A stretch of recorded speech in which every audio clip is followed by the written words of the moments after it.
സർക്കാർ എയ്ഡഡ് സ്കൂളുകളിൽ 1 മുതൽ 8ാം ക്ലാസ് വരെ പഠിപ്പിക്കാൻ നിലവിൽ സർവീസിലുള്ള അധ്യാപകരും അധ്യാപക യോഗ്യതാ പരീക്ഷ പാസ്സാകണമെന്ന് സുപ്രീം കോടതി വിധിച്ചിരുന്നു.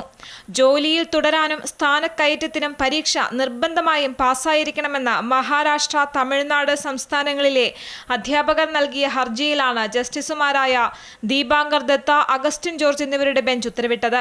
5 വർഷത്തിലേറെ സർവീസ് ബാക്കിയുള്ള സ്കൂൾ അധ്യാപകർക്ക് യോഗ്യതാ പരീക്ഷയായ ടീച്ചേഴ്സ് എലിജിബിലിറ്റി ടെസ്റ്റ് നിർബന്ധമാക്കിയ സുപ്രീം കോടതി വിധിയിൽ പൊതുവിദ്യാഭ്യാസ വകുപ്പ് പുനഃപരിശോധനാ ഹർജി നൽകുകയോ കൂടുതൽ വ്യക്തത തേടി സുപ്രീം കോടതിയെ സമീപിക്കുകയോ ചെയ്യുമെന്ന് മന്ത്രി വി ശിവൻകുട്ടി വ്യക്തമാക്കി.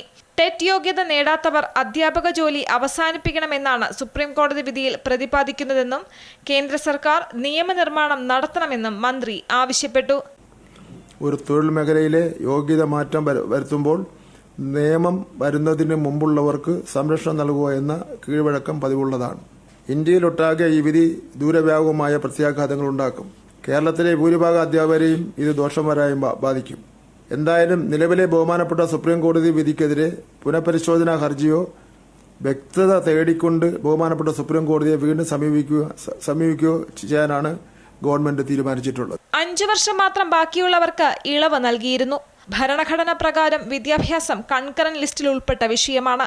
അതുകൊണ്ട് തന്നെ കേന്ദ്ര സർക്കാർ രൂപം കൊടുക്കുന്ന നിയമങ്ങൾക്കാണ് മേൽക്കൈയുള്ളത്. അമൃത ന്യൂസ്, തിരുവനന്തപുരം.